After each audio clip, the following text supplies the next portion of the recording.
بەناوی خدای بەخشندەی میهرەبان سڵاوتان لەبێت بەڕێزان خۆشحاڵین جارێکی دیکە بووینەوە میوانی ماڵەکانتان بۆ پێشکەشکردنی ئەڵلقەیەکی نوێی بەرنامەی دوانگەی خەڵک.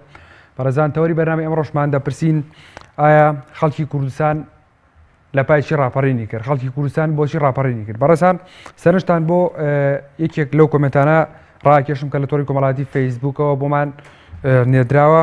ڕابەڵ دەڵێت سەد بریا قەت ڕاپەڕی نەکرایە. ئایا چی وای لەم هاوڵاتیە کرێت؟ چی وای لەم هاوڵاتیە کردووە کە بەم شەوەیە بڵێت 100 بریا قەت ڕاپەڕی نەکردایە؟ ئایا دەستکەوتەکانی ڕاپەڕین هێندە لاواز و نادیارن کە هاوڵاتیەک بۆ شێوە وەسفی بکات؟ ئایا سەرکردەکانی هەرێمی کوردستان نازانن بۆچی ئەو سەرکردانی کە خۆیان بەخاوەنی کەسێکەکەمەکانی ڕاپەڕین دەزانن لە ئێستادا و شانازێکی گەورەیە بۆیان نازانن خەڵکی هەرێمی کوردستان لە پایکی ڕاپەڕینی دژی ڕژەمی بەعەس کرد؟ بەڕێزان وشەی ڕاپەڕین هەڵگیری مانایەکی گەورەیە بۆ هەر گەل و نیشتیمانێک کە وەکو کورد زوڵموستەمێکی زۆری لێکرابێت. ڕاپەڕین بە گوێرەی کورد هەڵگری دوو ئامانجە، یەکێک لەو ئامانجانە ڕاتکردنەوەی خۆسەپاندن و دەست بە سەرداگرتن و دابەشکردنی وڵاتە، یەکێکی دیکەش لەوانە بنیادی پرۆژەی بنیادنانەوەی کووردە بۆ داهاتوو بۆ ئایندە. ئایا لە دوای ڕاپەڕین توانیمانە خەڵکی هەرێمی کوردستان تا چەند دەتوانێتی خۆی بنیاد بنێتەوە بۆ داهاتوو؟ ئایا ئێستای لە پاش 26 ساڵ حکومڕانی کوردی لە دوای 26 ساڵ لە ڕاپەڕینە مەزنەکەی کوردستان چی کراوە بۆ ئەم هەرێمی کوردستانە؟ چی گۆدراوە؟ بەڕێزان ئەچینە لای پەیوەندێکی تەلەفۆنی کاک سەردارمان لەگەڵایە لە سلێمانیەوە. فەرموو کاک سەردار. کاک سەردار فەرموو. کاک سەردار.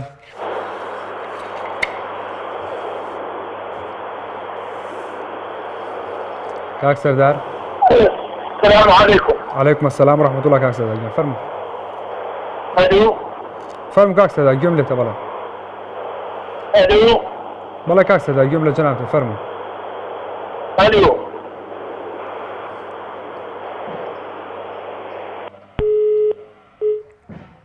کاک محمودمان لەگەڵە لە بازیانەوە. فەرموو کاک محمود.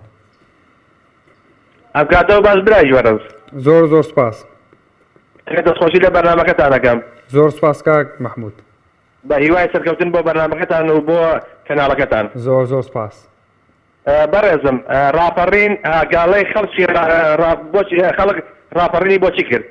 خەڵک بۆچی ڕاپەڕینی بۆ چەند دووشتی ڕئیسی.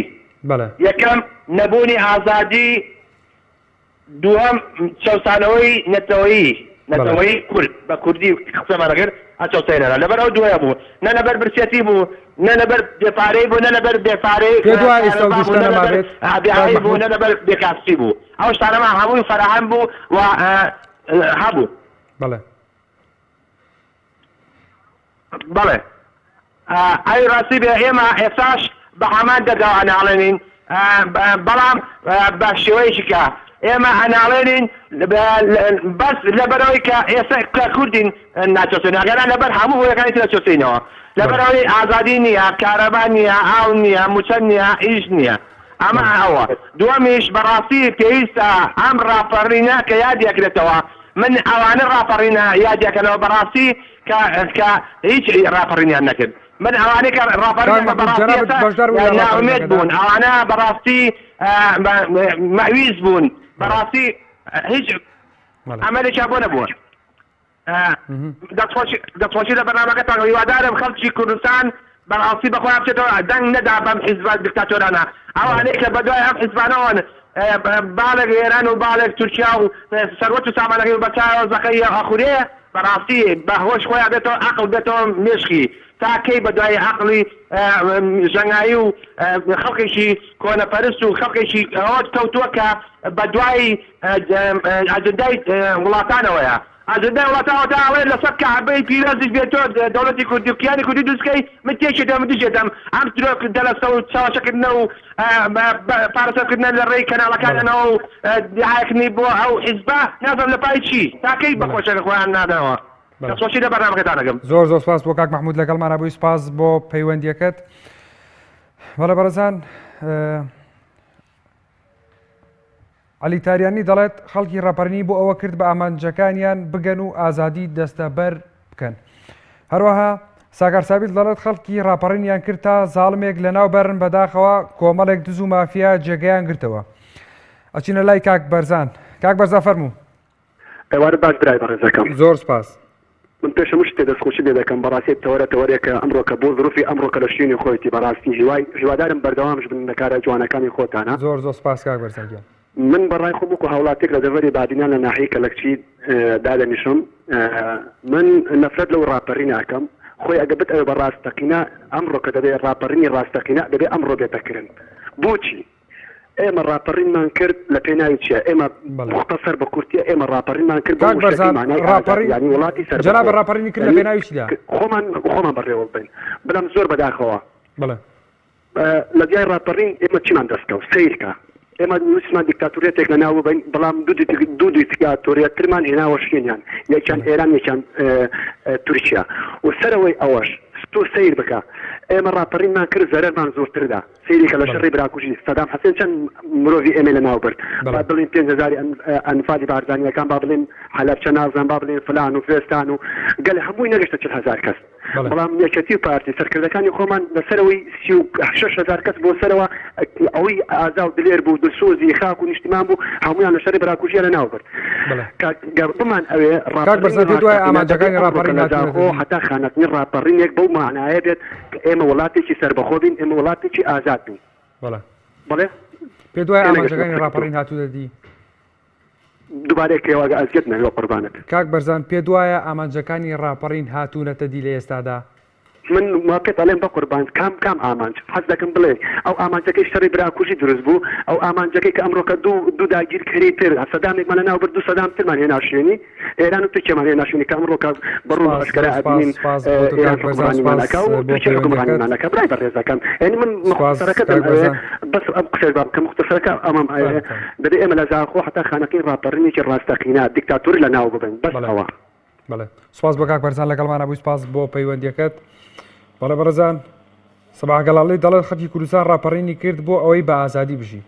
سۆران کوردی دەڵێت خەڵکی ڕاپەڕینی بۆ ئەوە نەکرد بەرپرسەکان بەرهەمەکەی بخۆن و میلەتی هەژار و دەما و قۆڕبەسەر بێت بۆیە دەڵێم لە خەو هەستن میلەت خەو سەرەتانە. کاک مەحموودمان لەگەڵە لە پیرمامەوە فەرموو کاک مەحموود. کاتۆ باش کاکەجان. زۆر سپاس کاک مەحموود. دەستخۆشی بەرنامەکە لە کەڤەز و سڵای مەحموود گەردی بە ئەومەکان. زۆر سپاس کاک مەحموود.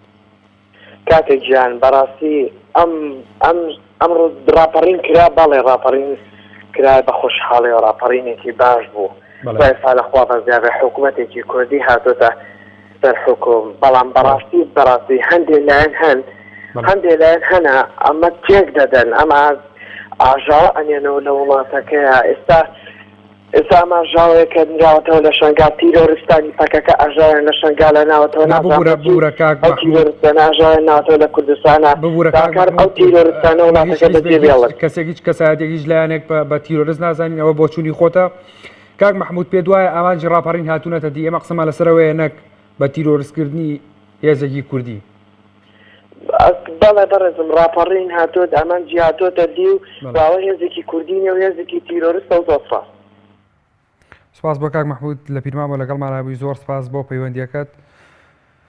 بەڕێزان ساکەر سابیت دەڵێت خەڵکی ڕاپەڕینیان کرد تا زاڵمێک لە ناو بەرن بەڵام بەداخەوە کۆمەڵێک دز و مافیا جێگایان گرتەوە وایان کرد خەڵکی لەو ڕاپەڕینە پەشیمان بن. ڕابەت دەڵێت 100 بریا قەت ڕاپەڕین نەکرایە. بۆ چوونەکان بەڕێزان لە تۆری کۆمەڵایەتی فەیسبوک تا ڕادێکی کەم جیاوازێکیان هەیە زۆرینەی زۆریوانی کە کۆمەتیان نووسیوە پێیان وایە کە ڕاپەڕینەکەی کە کردویانە ڕاپەڕینەکەی ساڵ 1992 هیچ دەرەنجام و هیچ ئەنجامێکی نەبووە. بێگومان ڕاپەڕینەکە لە شاری ڕانی خۆشەویستەوە دەستی پێکرد لە 5 مانگی ئازاری ساڵی 1992 لە کاتژمێرنەوەی بەیانیەوە بە فەرمی ڕاپەڕینەکە دەستی پێکرد و سەرجەم شار و شارژەکانی هەرێمی کوردستانی گرتەوە لە 7 سێدا لە شاری سلێمانیش دەستی پێکرد و لە 8 سێدا ئەمنە سوورەکەی سلێمانی گیرا و هەروەها لە 8 سێدا لە هەمان ڕۆژدا لە شاری چەمچەماڵ و هەڵەبجە و عربەت و پێم وابێت هەتا بازیانیش ڕاپەڕینەکە ئەوێژی گرتەوە وەروەها لە 11 سێدا لە شاری هەولێرش دەستی پێکرد و لە شاری کەرکووک کۆتایی هات لە ماوەی 8 ڕۆژدا هەموو خاکی یارەمی کوردستان کۆنتڕۆڵ کرایەوە یاخود درایەوە دەستی لایەنە کوردیەکان لە ساڵانی 1992 بوو لە حوتی دەدا ئیدارەی هەرێمی کوردستان ئیداری کوردستان درایە لایەنە کوردستانیەکان و بەرەی کوردستانی بێگومان لە دوایەوەش چەندین شەڕ و ئاژاوە شەڕی ناوخۆ و شەڕی ناوخۆ کە خاڵێکی ڕەشە بە ناوچوانی هەرێمی کوردستانەوە ئەمانە بوون دوای ڕاپەڕین ئەمانە بوون دەستکەوتەکانی دوای ڕاپەڕین وەروەها ئەو قەیرانە کە ئێستا تیایدان کۆمنتێکی تر سەرنجتان بۆ کۆمنتێکی دیکە ڕادەکێشم کە دەڵێت گەورەترین دەستکەوتی ڕاپەڕین پەرلەمانێک بوو ئەویشان پەرخست ئەمە قسەی هاوڵاتیەکە بێگومان دەستکەوتەکانی ڕاپەڕین بۆ ئەوە بوو کە کورد پەرلەمانێکی خۆی هەبێ بتوانێت ئەو ئامانجەکانی خۆی بێنێتە دی ئاواتەکانی خۆی بێنێتە دی لە چوارچەوەی دەوڵەتێکی یاخود بڵێن بێگومان دەوڵەتێکی کوردی ئەوەش ئێستا زۆر جار باسی لێوە دەکرێت ناچین لە ناو تەفاسیلی ئەوە لە چوارچەوەی حکومەتێکی کوردیدا بژین بێگومان ئەو واقعی کە ئەمڕۆ ئێمە ئێستا تێیداین ئەو بەرهەمی ئەو ڕاپەڕینەیەکە کرا ئیتر هەرچی بێت باش بێت یاخود خراپ بێت ئەو بۆ هاوڵاتیان بەجێدێڵین هەندێک لەو کۆمنتانە تان بۆ دەخوێنمەوە کۆلەتۆری کۆمەڵایەتی فەیسبوک لە پێیجی پەیام تیڤیەوە بۆمان هاتووەش دەتوانن سەرنج و بۆ چونی تێبینیەکانی خۆتان بۆ ئێمە بنێرن بۆ پێیجی پەیام تیڤی لە پێش دەستپێکی بەرنامە تەوەری بەرنامە لە تۆڕی کۆمەڵایەتی فەیسبوک لە پێیجی پەیام تیڤی دیاری دەکرێت ئێوەش دەتوانن بە کۆمنتەکانتان بەرنامەکە دەوڵەمەندترکەن هەروەها لە ڕێگەی ژمارە تەلەفۆنەکانمانەوە پەیوەندیان پێ بکەن و پێکەوە ئەم بابەتە گفتوگۆ بکەین وەروە توان لە ڕێگەی سکایپیشەوە پەیوەندیان پێ بکەن ئەوی بەحمەد دەڵێت نەوەڵا هیچ چاوەڕوان لەم قارون و فیرعەونانە ناکەم ساردی دەڵێت ڕاپەڕین گەل کردی و دەسەڵاتداران بەرهەمەکەیان خوارد ساکۆ حاتەم دەڵێت وڵات داماوانە زۆرمان دووبوون تا کوردیان گەڕاندەوە بۆ ساڵی 1992 بەڵێ کێمان لەگەڵا کاکردیمان لەگەڵ سلێمانیەوە فەرموو کاکردی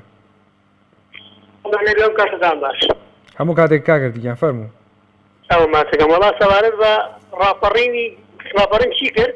بەڵێ چی بۆ کورد کرد؟ وەڵای شەڕی براکوژی کرد هەلە نەوسێ و شەڕی براکوژی بوو هەتا 2007 بووە هۆی پرسیگرتنی خەڵکی کوردستان و ئەوانەی کە دوێنێ لە شاخ بوون نەیانەزانی ئەلف و باوجیم چییە و هاتنە شار و دوای چوونە ئەوروپا کۆلێج و زانکۆ و بەزمڕۆزیان تاواگر ئێستا بوون بە مستەشار و بە نەک مستەشارەکە جارە مستەشاری قانونی و مستەشاری کۆمەڵایەتی و کۆمەڵەت نەوەست و هەر ئەوەیان کردووە کاکردی پێ دوایە بۆچی ڕاپەڕین بەرهەمهێنێ بۆچی خۆیان کرد بە خاوە شەهادە لە خزمەتان پرسیارێک نەبێ کاکردی پێ دوایە ڕاپەڕین بۆچی ئامانجی نەبوو من پێم وتیتم لە نەوسێەوە ئەمان لە هەشتاکانەوە پریان قوبوڵ نەکرد لە شاخ دوای هات لە شار ئەمینیان بینی چی بێڵێن شاریان بینی و دوایی کەوتنە خۆیان و پاریان پیا کرد و چوونە ئەوروپا کۆلێج و کاکردی ڕاپەڕین چی کرد ئیتر بەس خەڵکەکان کرد بە نیوموچە و خەڵکەکان کرد بە بندیوار و بە پیاوی خۆیان و هەروانیان کرد هیچی کار نەکرد کاکردی ڕاپەڕین کێ کردی کێ ڕاپەڕینی کرد وەڵام خزمی من و خزمی تۆ کردی پێ دوای ئاواتەکانیان ئەو ئامانجانەی کە پێشتر دایان نابوو بۆی کە لە دوای ڕاپەڕینەکە بێنە دی ئامانجەکەیان هاتە دی یاخود ئامانجی خۆیان پێکا وەڵای ئەو کەسانەی لەوانەیە خاڵی من بوو پێشمەرگەی دێرین پێشمەرگەی ناوشار تەنزیلی ناوشار بوو ئێستا بە خۆی لە ماڵەوە دانیشتووە چاوەڕێی 500,000 و نازر 700,000 معاشی ئەم پێشمەرگەی دێرین لە ڕای خۆ پێکەما لەگەڵ بیانێنێ ئەوانەی کە دوێنێ لە شاخیش بوون ئەپیاوی ئێران و تورکیا و سەدام بوون ئێستا هەمووی وەزیر و گزیر و مدیر عام و گەرەوانەش نەبن بە پلەی وەزیر و مدیر عاموانە تاقادون بە 5 ملیۆن 6 ملیۆن و من و تۆی داماویش ڕاکرد بە دوای 100,000 و 200,000 و هەروانەوە بەڵام ئەی پێ دوایە کاک هەردی چی بکەین ئامانجەکانی ڕاپەڕین بێتە دی ئەمەی هاوڵاتی چیمان لەسەرە وڵای هیچمان لەسەر نییە خۆپشاندانەکەی ئەشگوژنی دوایی وەرە خوێنەوە بچەند بە 5 ملیۆن وڵات 4 لەسەر من کەوە پێ دوایە کاک هەردی چی بکەین شەڕەقساکەن هەتا کاتی لە کۆبنەوەکە نەدانێ کاگەردی پێ دوایە چی بکرێت کە خۆپشانداریش نەکرێت ئەی پێ دوایە چی بکرێت حەل لای جەنابەت چییە؟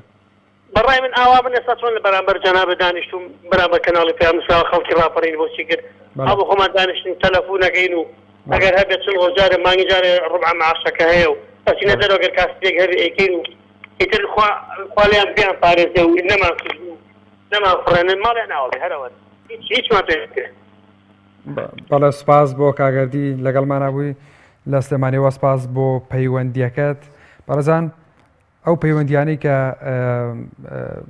کران بە بەرنامەکەەوە تەنها یەک پەیوەندیان کە بە تەحدید وتی ئەنجامەکانی ڕاپەڕین هاتوونەتە دی ئامانجەکانی هاتوونەتە دی زۆرێک لەو کۆمنتانەی کە نووسراوە زۆرینەی زۆری پێیان وایە ڕاپەڕین ئەنجامی نەبوو ئایا چی وای کردووە کە ڕاپەڕین ئەنجامی نەبێت خەڵکی کوردستان ڕاپەڕین نەکرد ئەی خەڵکی کوردستان نەبوو کە پاپچینە لای کاک محەممەد لە شێخانەوە فەرموو کاک محەممەد کاک محەممەد فەرموو ئەلو باشی براکەم زۆر سپاس جا لە سەڵان ئەلو بەڵێ فەرموو کاک محەممەد جا فەرموو ئەوەکەتان لەسەر چییە؟ خەڵک ڕاپەڕینی بۆ چی کرد کاک محەممەد؟ بەڵێ لە سەر ڕاپەڕینە؟ بەڵێ وەڵە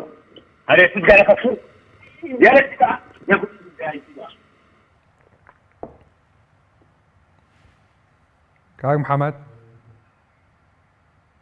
کاک محەممەد پێمە بێت کاک محەممەد تووڕە بوو کاک محەممەد بەڵێ باشی فەرموو کاک محەممەدیان من باشم جەناب باشیت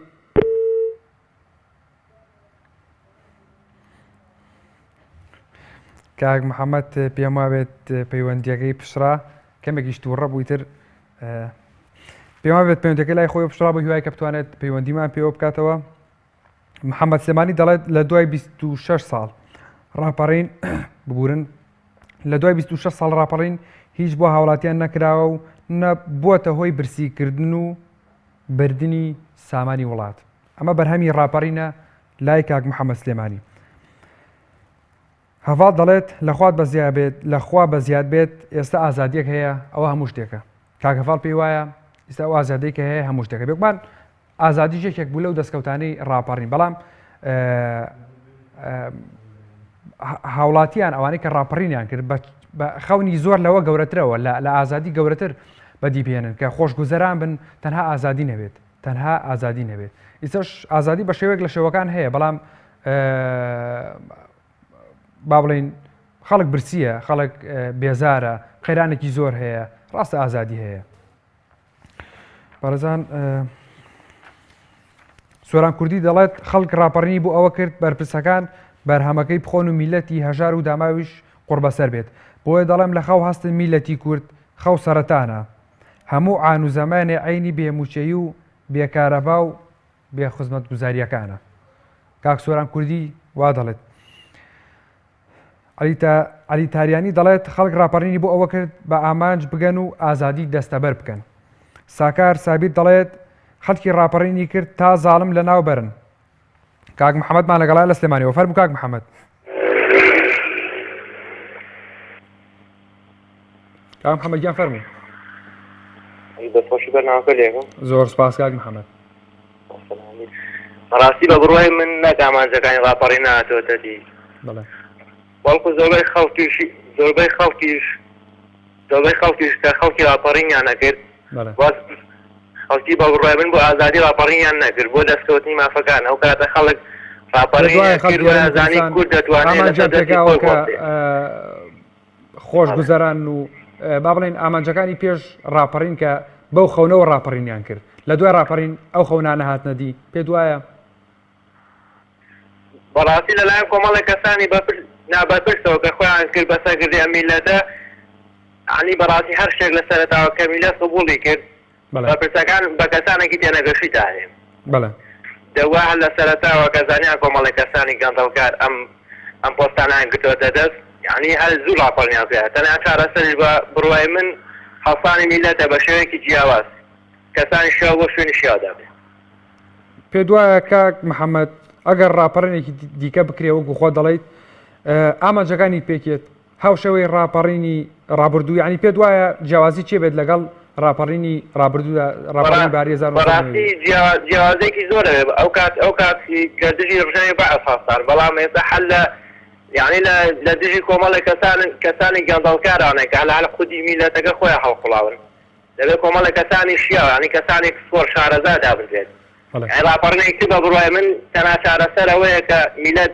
شيت بمرازي نبيت حسب كاك محمد كدوا تنها راپرين شهر سنه بوي كخلكاني شيا ولا شوني شيا ودا منرين براسي نك برائي من برائي زوربي خلق تنا راپرين شهر سنه كترس كما تا اما اوا شاوري دستي امانه بين براسي هر شو سيناروين و عمرش ما لقال يلا كاك محمد بروات بدنگدان و ديمقراطيه وينيا براسي يعني لا اول انا بروا ما بدنگان هبو يعني كسانه بتايبتي هر حول يعني ك شنو بس سوقاي دنگان بلان دنگان بوچی کار سرنيه دنگان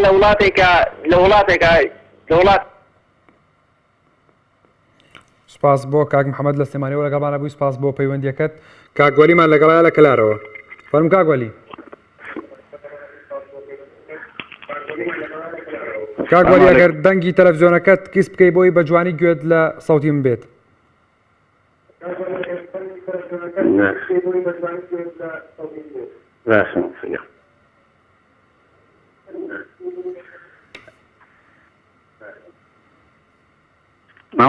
السلام عليكم. عليكم السلام ورحمة الله كاكولي كان. والله ما مصاب بالفضل رابرين خوت زانيت. بلى. أو خلق بور رابرين كل خوش جزران ديس. بلى.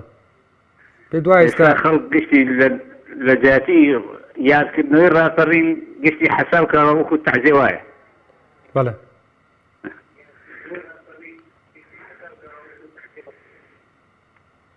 هیچ خۆشێک ما نبینی لە ڕاپەڕین سەر بوو بەس بە پرسەکات بۆکان ڕابێڕن کاکوەلی پێدوانی ئامانجەکانی ڕاپەڕین هات پێت نەدی ناوەڵڵا هیچ ناتەسەدی لە بەس بۆ بە پرسو چی وای کردوانێتە دی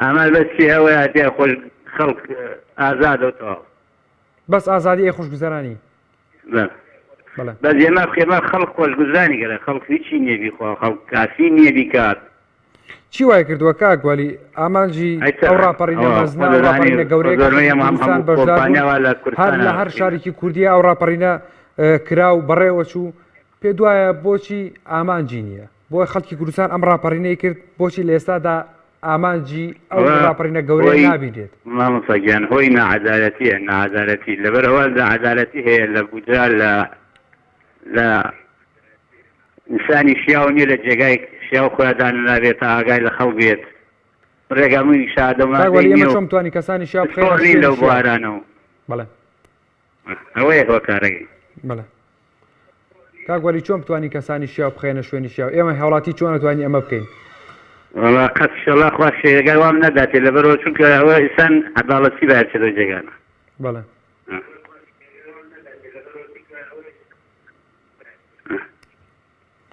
پیرۆز خۆیان بێت سپاس بۆ کاکوەلی لەگەڵمانە بووی سپاس بۆ پەیوەندیەکەت بەڕێزان نازگوڵ دەڵێت ڕاپەڕین بۆ بەرپرسەکانیان کرد بەس ئەوان بەرهەمەکەیان خوارد دەڵێت ئێمە دەپرسین ڕاپەڕین هاوڵاتیان خەڵکی هەرێمی کوردستان ڕاپەڕینی بۆچی کرد نازگوڵ دەڵێت ڕاپەڕینیان بۆ بەرپرسەکان کرد بەس ئەوان بەرهەمەکەیان خوارد سەباح گەڵاڵی دەڵێت خەڵکی کوردستان ڕاپەڕینی کرد بۆ ئەوەی بە ئازادی بژی سەباح گەڵاڵی وا دەڵێت هەروەها سۆران کوردی دەڵێت خەڵکی ڕاپەڕینی بۆ ئەوە نەکرد بەرپرسەکان بەرهەمەکەی بخۆن و میلەتیش هەژار و داما و قوربەسەر بێت هەروەها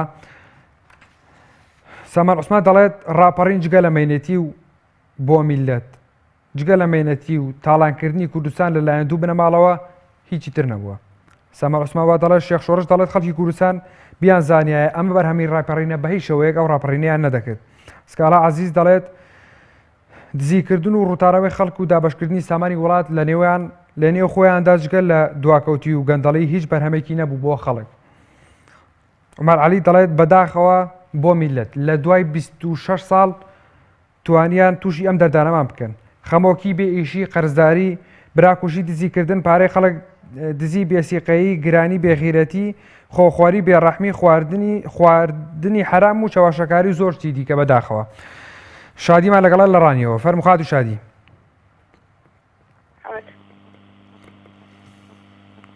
السلام عليكم. عليكم السلام ورحمة الله خادو شادي فرمو. دەخۆشم هەیە بە بەرنامەکەت سەر کارمەندان. زۆر سپاس خادو شادی. سەبارەت بە سەوارەکەت ئەزان حەفتە ڕابردوش لە پێی سەرجەلاک باشە ڕاپەڕۆن ئەشانە بەڵام ئێستا تەنها هەندێک شتی کورت دەڵێم و خەڵک ڕاپەڕین بۆ دەست یعنی هەرە شادی خان تۆ بەرهەمی ڕاپەڕی نەبینیت پێ دوایە بەرهەمەکان ناڵا کاتە نەبوومە کاتە ڕاپەڕێ بەڵێ نا ئێستا کە ئەو کاتە کراوە ئێستا تۆ بەرهەمەکانیان نەبینی کە باوکو یا برایەکت باسی بکات بێگومان بەرهەمی ڕاپەڕین ئازادی بووە وەروە خۆشگوزەرانی بووە پێ دوایە ئەم بەگشتی ئەمە باسیەکەین ئاماجانە هات پێت نەدی محەممەد پێ دوای ئاماجەکانی ڕاپەڕین هات بێت نەدی ئامانجی ڕاپەڕین بێگومان ئەمانتەکان وە پێشترش ئاماژەم بۆ کرد دەستکەوتی هەرستەرەکی یعنی کە خەڵک ئەویست ڕزگار بوون بوو لە دەست ڕژەمێکی دیکتاتۆر ڕژەمی باس و کوردستان بکێتە دەست حکوومەتێکی کوردی خۆماڵیەوە بۆچی بکەوێتە سەر دەستی حکوومەتێکی کوردی خۆماڵیەوە لە پایچی و لەبەرچی پێی یعنی خەڵک پێیوا بۆ ئەو کاتە یعنی کوردەکەی خۆی دڵسۆزترە بێ بۆ خەڵکی کە دەڵێت پێیوا بوو بۆ پێوانیەکەوا بێت بەڵێ بەڵام ئەو هیچ زۆرێک ڕووی نەدا بەداخەوە خادو شادی چی بکەین بۆی بەرهەمەکانی ڕاپەڕین ببینین دیار بێت وەڵاهی چی بڵێم ئەوە پێمانیە لە دەست ئێمەدا بێت ئەوانەی کە حکومڕانی ئەم وڵاتە دەکەن ئەوان دەتوانن بێگومان خادو شادی بەرهەمی ڕاپەڕین کە منەڵم چۆن بتوانین بەرهەمی ڕاپەڕین بە دەربخەین دیار بێت بۆی ببینین بەبەستم ئەوەیە کە بێگومان ئامانجی ڕاپەڕین لە پێشدا کە خەڵکی کوردستان کردوێتی بۆ ئەوە کردوێتی کە خۆشگوزەران بێت و ئازاد بێت ئێمە چی بکەین لە ڕێگەی ترەوە ئەو خۆشگوزارانی ئازادیات دەستەبەر بکەین نەک لە ڕێگەی ڕاپەڕینەوە پێ دوایە چی بکەین ئێمە ئێستا پێم وایە خەڵکەکەس لە ئێستا نەکرد ئێستا لە ماوەی چەند ڕابردووش خەڵک زۆر یعنی گلەی و شت زۆر لە حکوومەتەکە پێم وایە لەگەڵ بۆ هەمووانی کە بەزاری خۆپشتادانی هەفتەی شوباتیان کرد ئەوانی کە شەهید بوون بەڵام ئەو کاتە بەڕاستی خەڵک لە برستیان لە تێریان ئەخۆ یان بە حکوومەتیان سەڕیان بە حکوومەت ڕۆژ بەڕاستیەوە حەزەکەم ئەوە باش بڵم ئەو کاتە خەڵکەم و تێر بوو هەموو شتێک بخواتیە بوو بەڵام خەڵکێکە هەر ناڕازی بوو هەر ناڕازی بوو تا ئەو شتانەی لەکەوتەوە بەڕاستی وەڵاهی نازانم چی بڵم خەڵکێکە چی بکات تاوەکو بتوانێت ئەم دەستکەوتانە زیندوو کاتە ئەو بە ئاشتیانە بەدبێنم پێوانی هیچ شتێک ئیتر لە دەست خەڵکیدا نابێتەوە هەموو بەدەستی بەرپشتەکانە بەڵێ سوپاس بۆ خادو شادی لە ڕانیەوە لەگەڵمانە بوون بەڵێ فەرموو خادو شادی فەرموو سپاس بۆ خادو شادی سپاس بۆ پەیوەندیەکەت بەڕێزان محەممەد سلێمانی دەڵێت لە دوای 26 ساڵ ڕاپەڕین هیچ بۆ هاوڵاتیان نەکراوە نەبۆتە هۆی خۆشگوزەرانی و نەبووە هۆی خۆشگوزەرانی بووە هۆی برسیکردن و بردننی سامانی وڵات کاک محەممەد سلێمانی وا دەڵێت هەوا دەڵێت لەخوا بە زیاد بێت ئازادیەک هەیە ئەوە هەموو شتێکە بێگومان بەڕێزان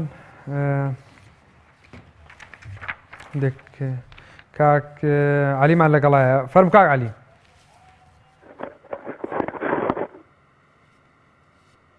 کاک علی فەرموو عەلەیکوم سەلام فەرموو کاک علی گیان فەرموو زۆر سپاس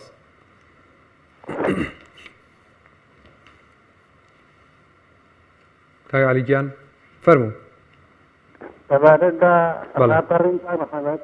بەڵێ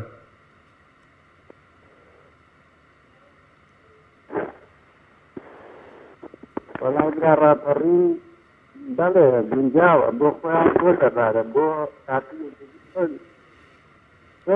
دەستکردێکیسان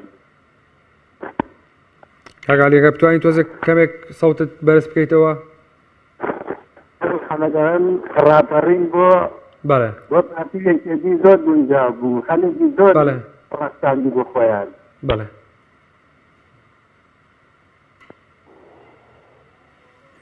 کاگالی پێ دوایە بۆچی بۆ خەڵکی هەرێمی کوردستان گونجانە بوو بۆ دوو حیزب گونجاو بوو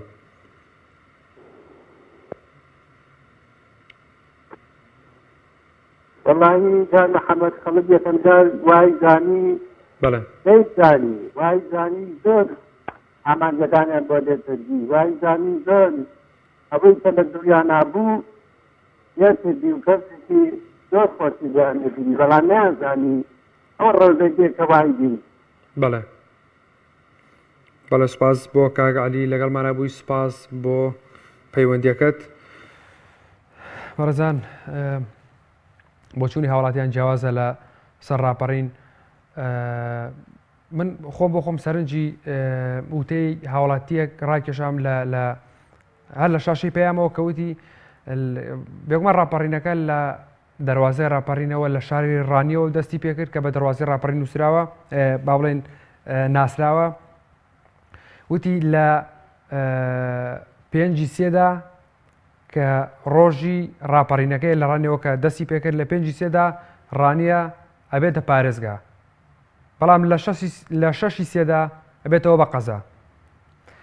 بەڕێزان هەندێک بۆچوونەکان جیاوازن هەندێک پێی وایە ئازادیەکەی ئەوە تەنها ئەوە هەموو شتێکە هەندێکی دیکە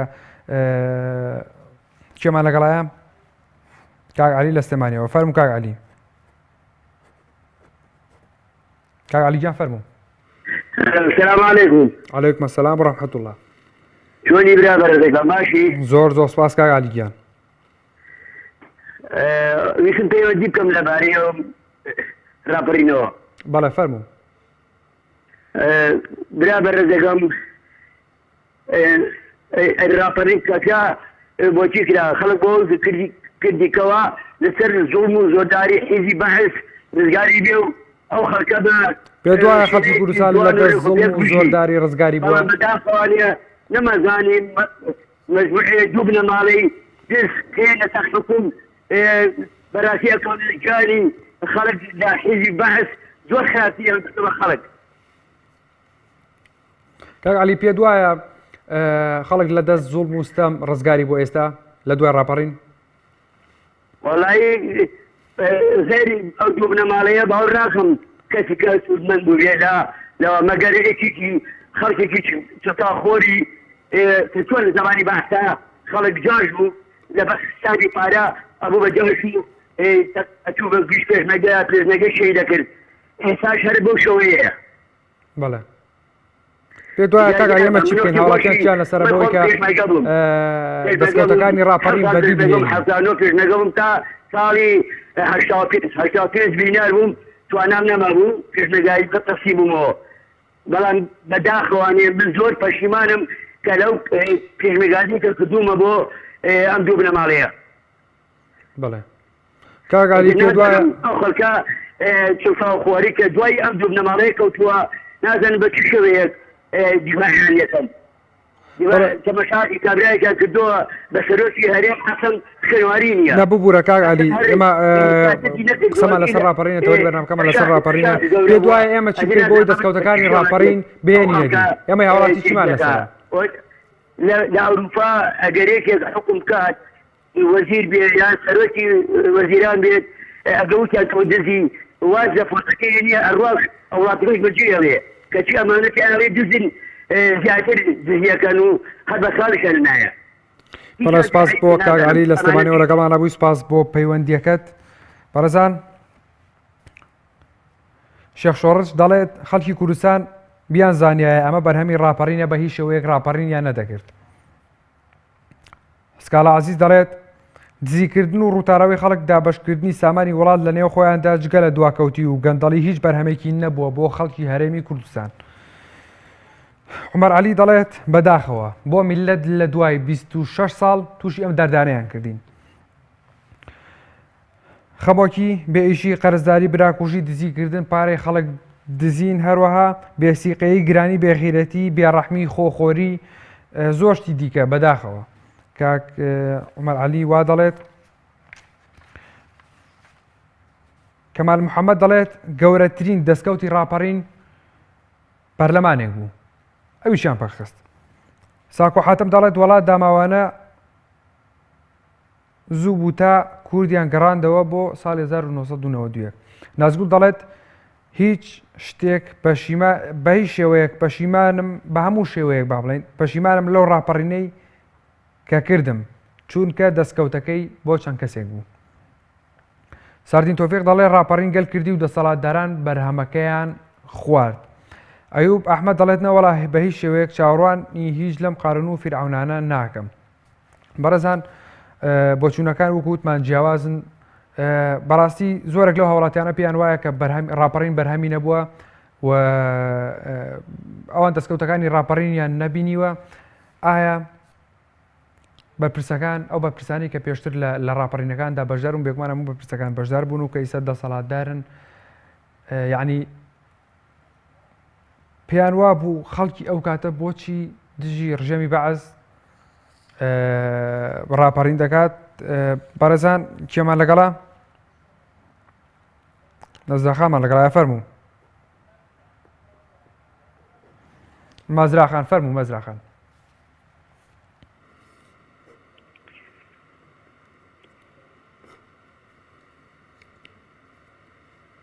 مەزراخان السلام عليكم. عليكم السلام ورحمة الله. دەستخۆشی لێکم بۆتەوەرە. زۆر سپاس مەزراخان فەرموو. بەڵێ نەڵێم ڕاپەڕینمان بۆ کرد کە دەسەڵاتدارێکی خزمەت میلێت بکە سەرۆکێکی کورد بێ بەڕاستی و زڵم لە میلێت نەکا خیانەتی لێ نەکات زیندانی نهێنیمان نەبێ بەڵام ئێستا هەمووی هەیە. بەس ئەکی پێویستیمان بە ڕاپەڕینێکی ترە بەڵام من لەگەڵ ڕاپەڕینی چەکداری نیم چونکە ئەو کات کە ڕاپەڕینی چەکداریمان کرد هیچ چارەسەرێکی تر نەبوو بۆی کە مافەکانمان دەست بخەین بەڵام ئێستا چارەسەری ترمانی ڕێگەی تر هەیە کە بتوانین مافەکانمان بەدەست بخەین دەسەڵاتدارێکت خۆمان بمانێ خزمەتی میلەت کا بهێنەتری کە ئەوی دەنگدانە هیوادارم بتوانین لەم دەنگدانی ئەم جارەیە بەڕاستی ڕاپەڕین بێت بتوانین ئەو دەسەڵات و ئەو ڕەنگ و ئەو سەوتە بگۆڕین ڕەنگێکی تر کە خزمەتی میلەت بکە لایەنێکی تر تاقی بکەینەوە یان تاقیکردنەوەی باشترین بەڵگێ با کەسانێکی تر تاقی بکەین و بزای ئاژۆک ئەمانە بن 25 ساڵە حیزبێکی ئەلمانی سەرۆکێت تا ئێستا خزمەت نەکرد هەموو گلەیمان وێ دەڵێن زوڵم دەکات یاخود خیانەت لە میلەت دەکات بە ئەم جارە لایەنێکی ئیسلامی بکەین من ناڵێم 26 ساڵ فرسەت بە لایەن ئیسلامیەکان بدەن ئەو بیستەکەی لێ دەرگەن تەنها 7 ساڵ ئەگەر وەک ئەمان بوو خۆم یەکێکم لەوانەی لە هەمان کەناڵەوە دەڵێم لایەن دەنەوە لەسەر ئەم جار بەبام بە شۆڕش لای دەن بەڵام پێویستە کە بگۆڕین خۆمان دیگۆڕین ئەم جارە بە شۆڕشی دەنگدان بتوانین تۆڵەن دەسەڵاتدارانە بکەینەوە. کاری مەزراقە پێت وایە ئاماژەکانی ڕاپەڕین یا دەستکەوتەکانی ڕاپەڕین تۆیەکی هەوڵاتی دەستکەوتەکانی ڕاپەڕین نابینیت پێت وایە ناتوانێتە دی تەنها ئازادی تا ڕادەیەک ئەویش بۆ هەمێک کەس برا بەڕێزەکەم بۆ هەموو کەسێک ئازادی نیە گەر ئازادی هەبووە ئەو ڕۆژنامە نووسانە نەئەکوژران مامۆستای ئاینی لەسەر مینبەر لا نەئەدرا بۆ شەهید نەئەکرا بەتاکید ئازادیش بۆ هەندێک کەسەیە بۆ هەموو کەسێک نییە بۆ هەندێک کەس بەڕادەی ئازادی هەیە کە سنووری خۆی دەشکێنێ دێتە سنووری من بەڵام بۆ هەندێک کەس ئازادی تا سنووری دیارەکەی خۆشی نییە بۆی ئامانجەکانی ڕاپەڕین لە سەد تا دەتوانم بڵێم دوی هاتووەتە دی چی وای کردو ئامانجەکانی ڕاپەڕین نێتە دی بەڵێ چی وای کردووە مەزراخان ئامانجەکانی ڕاپەڕین نێتە دی لەبەرەوەی لە دەنگدانە هەڵەمان کردووە کەسانێکی دڵسۆزی میلەتمان هەموو بژاردووە ئێمە ئەو خەڵکی کە ڕاپەڕینی کرد لیان بپرسێ بوو کەسانێکی ئاغا بۆ ئەم ژیانە ڕاپەڕینیان کرد بۆی کە نەوەکانی بەم ژیانە بکەن گەنجەکان ئاوایان لێبێ بەتەکید بۆ مەنیان کرد هەمووی دڵنیام هەمووی پەشیمانە لەو ڕاپەڕینە مەگەر ئەوانەی کە ئیسفادەیان کرد بێت لە دزینی نێوتی ئەم هەرێما لە قوتی خەڵک ئیسفادەیان کرد بەتەکید ئەوان لەگە ڕاپەڕین بوونە بۆ ئەوان قازانجی هەبوو باش بوو بەڵام بۆ ئەوەی تچینی تر نەخێر هەموو زیانی کرد هەرگیز ئەم ژیانمان نەئەویست لە ڕاپەڕین. بەڵێ سپاس بۆ مەزراخانەتێکیەوە لەگەڵمانە بووی سپاس بۆ پەیوەندیەکەت کاکارزانمان لەگەڵا لە سلێمانیەوە فەرموو کاکارزان. وڵاو بەڕێزم دەستخۆشی بەرنامە کۆلیەکەم. زۆر زۆر سپاس کاکارزان. هیوای سەرکەوتت تا بۆ خوازم و وڵاو ڕێزشمێ بۆ تای کەرمەدانیم کەناڵە خۆشەویست. زۆر زۆر سپاس کاکارزان بەناوی هەموویانەوە ڕێز و سڵامان هەیە بۆ جەنابێ. سپاس دەکەم. سەبارەت بە ڕاپەڕین بەڕاستی هەرچێک بڵێ یانیەتە بوونە ئەگەر تۆ لە وڵاتێکە بێحساب بۆ بوون نەکری ئایا حساب بۆ قسەت ئەکرێ؟ بەڵێ. ئەنی خەڵک هەر قسەی بکاتن تەنیا دەمی خۆیمان دووەکاتن دواتر ئەو کاتە لەو خەڵکە سەر ئەبێتن دیسان قازانجێکە بۆ دەسەڵاتدارەکە چونکە کۆمپانیەکانی ئیتساڵات هەمومان ئەزان لەم وڵاتە دابەش بۆ تا دوو حزب دیسان ئەم کاتە لەو خەڵکە ئەڕاتن خزمەت بەوان ئەکەین دواتر ئێستا خەڵکانێکی زۆر ناومێت بوونە لە دەنگ دانیش ئایا ئاگەرن دەنگ نەدەی بۆ هەیە لەوانەیە ئەو ئاوارانە ئێستا لە کوردستان بە جێگەمە بچن دەنگ بدەن بۆی داوای لە خەڵک ئەەکەم بچن ناوی خوان تۆمار بکەن زەرب لێبان ئاسایی ترە بەس لەوەی نەچن دواتر خەڵکانی تر بە جێگە ئەوان دەنگ بدەن و دیسا خۆیان سەر بخەن گران سەرکەوتنتانە خوا حافیز. سپاس بۆ کاکەرزان لە سلێمانیەوە لەگەڵمانە بووی. سپاس بۆ پەیوەندیەکەت. باوکی ئەحمەدمان لەگەڵایە. فەرموو باوکی ئەحمەد. کاکەجان چۆنن باشن؟ زۆر سپاس باوکی ئەحمەد. تۆ باشیت؟ کاکە تو بەس ڕاپەڕینەکەی ئێمە لە ڕاپەڕینەوە هەتا ئێستا نانی دەست لەم حکومەتەمان نەخوارد هەر نانی ڕەنجی شانی خۆمان نەخواردووە. بۆچی باوکی ئەحمەد؟ ئێمە وتمان کوردین و با کورد سەرکەوێ ئەوە کوردیش سەرکەوت و هیچی بۆ فەقیرەکان نەکرد ئەوەی ماساوەکە نانەخوا ماساو ناکەی نان ناخۆی. باوکی ئەحمەد خەڵکی کوردستان نەبوون ڕاپەڕینیان کرد بۆچی چەند کەسێک پێ دوایە ئەیخوا و برای بەڕێزم من ڕێزم هەیە بۆ کەسانی وا ڕاپەڕینیان کرد باوکی من کەسانێ بۆ لەوانی وا ڕاپەڕینیان کردووە دەبیلای نە مەعاشمانەیە نە هیچمانەیە ئێمە کوردی کەرکووگین نەوتەکەمانە بزنەی خۆن و خەمکەکەیشی وا خەریکە لەبەر سابرێ ئەوەی کرێکار ئێستاکە ئیش و کار نییە چیەکە پێم بڵێ بچێرەسەر دسرەکە خاوەن چوار باوکی ئەحمەد چۆ بتوانین ئامانجەکانی ڕاپەڕین بەدی بهێنین بە شێوازێکی تر. برای بەڕێزم ئێمە لە کەرکووک وەزعمان باش نییە فەقیرەکان چونکە هەموو شتێک گرانە ئەگەر ماڵێک ئیشکەری تێ نەبێ گرانی تێیە ئەو ماڵە ئیشکەری تێبێ گرانی تێ نییە گرانی لەبەر چی نامێنێت لەبەر یەکێکە ئیشەکە بەسێ ڕستاکە لە ماڵەکان ماڵی فەقیر چوار تەلەبەی هەیە یەک زەلامێ ئیشەکە پێم لە چۆن چوار تەلەبەیە بەتی ڕێگا جلبەرگیان ناوێت کتابیان ناوێت خۆ کتاب نیوادە نیوەی نادەن فەقیرەکان چی بکەن پێم لێ بە پارەی کرێکاری ئەتوانێەوە لە کتاب و شتە بکڕی ئەی جلبەرگیان ناوێت ئەی خواردنیان ناوێت بەڵێ پێم بڵێ ئەی پارەی مۆلیدا کارەبا محافظ 3000 لە خەڵکە سەنێ هین زبڵ ئەی باشە پارەی نەوتەکە چەند ساڵە ئەی خۆن بۆ چی ئەیبەن ئەی باشە با پارەی ئەو لە ساڵەی نەوتەکە بخەنە پارەی زبڵەکەەوە. سپاس بۆەوەکی ئەحمەد لەگەڵمان بووی. سپاس بۆ پەیوەندیەکەت. کاک یوسفمان لەگەڵای لە سلێمانیەوە. فەرموو کاک یوسف. سلام علیکم. علیکم السلام ورحمة الله. خۆشی بەرنامەکە لێکین. سپاس کاک یوسف. ئەگەر ئەو کەسانەیە کاتە خۆی گەورە تەمەنی بردنەوە شەهید بوون بەڵێ زیندوو بوونایەتەوە ئێستا حاشایان لێکردین حاشان لە خەڵکەکەیان لە ڕاپەڕینەکە لە ڕاپەڕین و کارێکە کردیان بەڵێ ئەو گەندانیکان بڵاتەش بە جیاڵن دەستان خۆش بێ. بۆچی کاک یوسف؟ وەڵی چەند کەسانێکی دیاریکرا و ئەو بەرهەمەیە خوان. بەڵێ یان پێ دوای ڕاپەڕینەکە خەڵک کردی و چەند کەسانێکە و بەرهەمە خۆن یعنی بۆچی ئەو هەیە یعنی ئێمە بەتاکید چەند کەسانی بە دیاریکراوی خوان.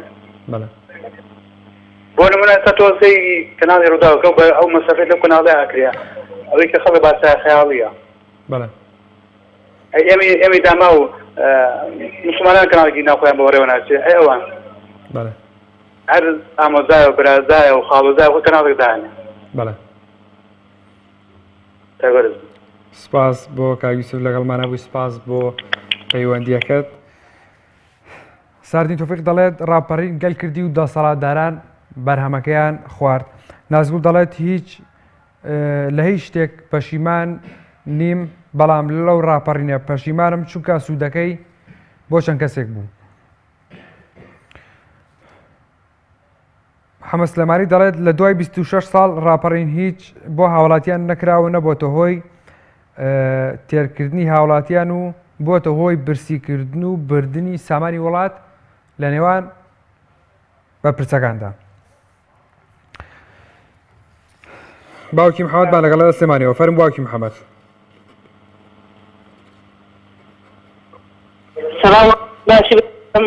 زۆر زۆر سپاس باوکی محەممەد. یاخوا خۆزگە ڕاپەڕینمان نەکردایە براکەم. بۆچی باوکی محەممەد؟ وەڵایی ڕاپەڕین نەکرایە زۆر خۆشتر بووە براکە لە ئێستا. بۆچی پێ دوایە باوکی محەممەد چی وای لە تۆ کردووە کە وا بڵێیت؟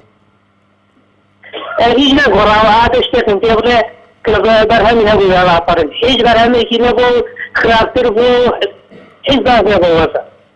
بەڵێ چی بکەن بۆی ئاماژەکانی ڕاپەڕین یاخود بەرهەمی ئەو ئاماژانەی کە پێشتر ڕاپەڕینمان بۆ کرد خەڵکی کوردستان ڕاپەڕینی بۆ کرد چی بکەین بۆی لە ئێستادا بیهێنینەوی؟ والله خلق راپەڕێنی کرد هیچ کەس خۆی نەکەوە ساحێب راپەڕین بەس میلەت راپەڕێنی کرد هیچ ئەم حیزبانە هیچیان نەکردو بۆ میلەتە.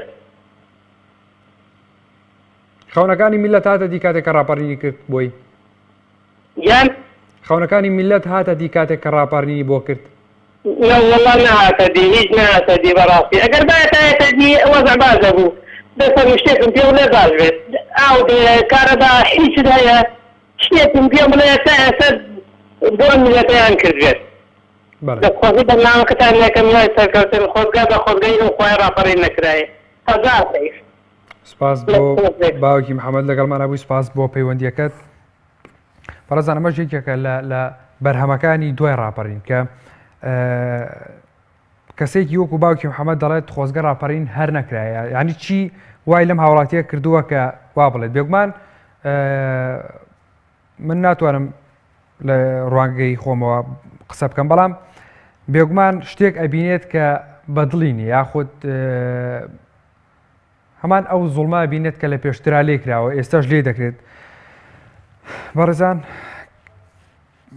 مەڕوامان لەگەڵا لە پێنجونەوە فەرموو.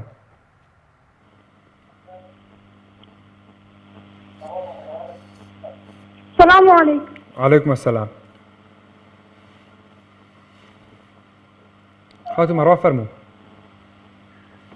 بس فيكي برنامجك عليكم. زور سباس. الو. فرمو. جملة فرمو.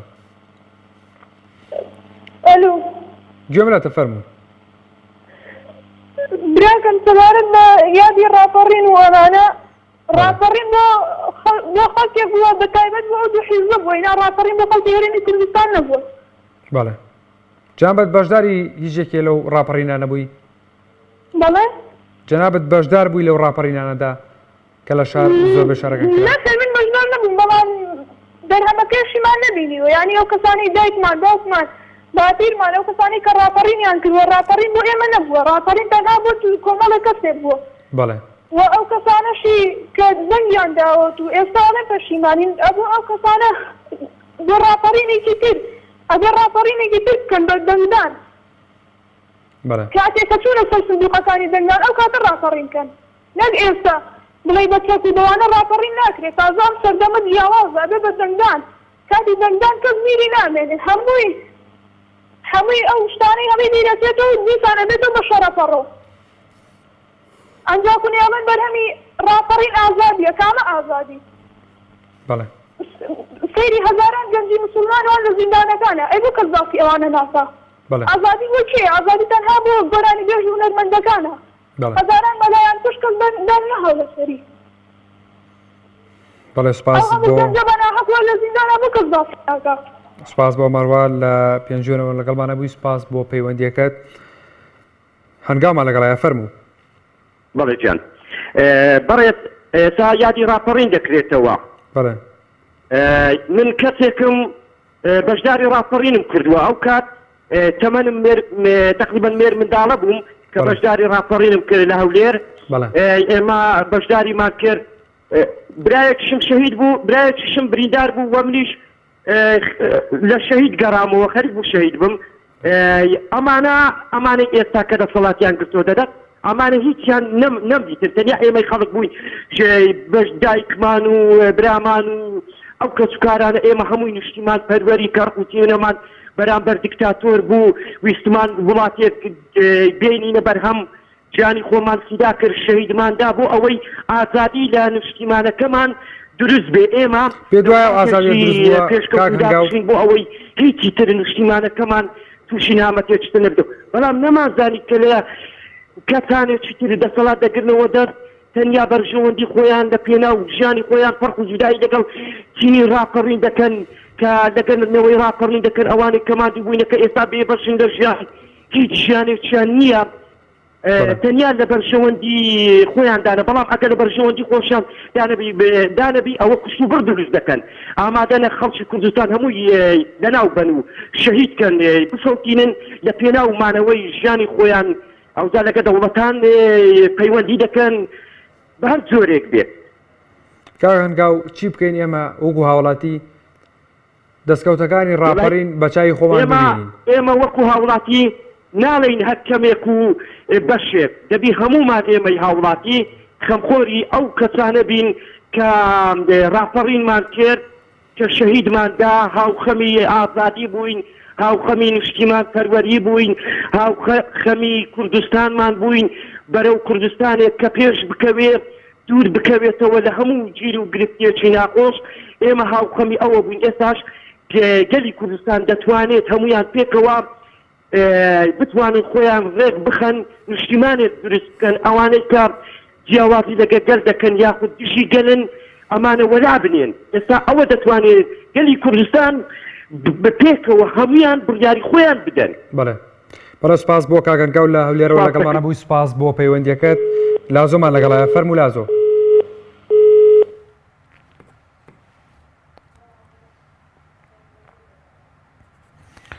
پێم وابێت کاک لازۆ پەیوەندیەکەی پشرا. بەڕێزان ئێوەش دەتوان لە ڕێگەی تۆڕی کۆمەڵایەتی فەیسبووکەوە لە پەیجی پەیام تیڤ سەرنج و بۆچوونی تێبینیەکانتان لە ڕێگەی کۆمنتەوە بۆ بەرنامەکە بنێرن. بەرنامەی دوانگەی خەڵک پێش دەستپێکی بەرنامەکە تەوەرەکە لە پەیجی پەیام تیڤ دیاری دەکرێت لە تۆڕی کۆمەڵایەتی فەیسبووک. وارواتوان لە ڕێگەی ژمارە پەیوەندیەکانمانەوە ژمارە تەلەفۆنەکانمانەوە پەیوەندیان پێ بکەن و پێکەوە گفتوگوی ئەم بابەتە بکەین. ئێستاش هەندێک لە کۆمنتانە دەخوێنمەوە. سۆران کوردی دەڵێت خەڵک ڕاپەڕینی بۆ ئەوە نەکرد بە پرسەکان بەرهەمەکەی بخۆن و میلەتیش هەژار بێت و داما و قوربەسەر بێت. بۆیە دەڵێم لە خەو هەستن میلەتی کورد خەو سەرەتانە هەموو ئان و زەمانێ عینی بێموچەوی بێکارەبایی و بێ خزمەت گوزاریەکانە. علی تارانی دەڵێت خەڵک ڕاپەڕینی بۆ ئەوە کرد بە ئاماجەکانی بگەن و ئازادی دەستەبەر بکەن. بەڕێزان ڕێزی محەممەد کەماڵ و تاوی هاوکارانی کامێرە و کۆنتترۆل قوبوو فەرموو تا بەرنامێکی تر و بە یەگەشتنەوەی تر بەخوای گەورە تا دەستپێنم. شاد و سەفراز بن. خواتان لەگەڵ.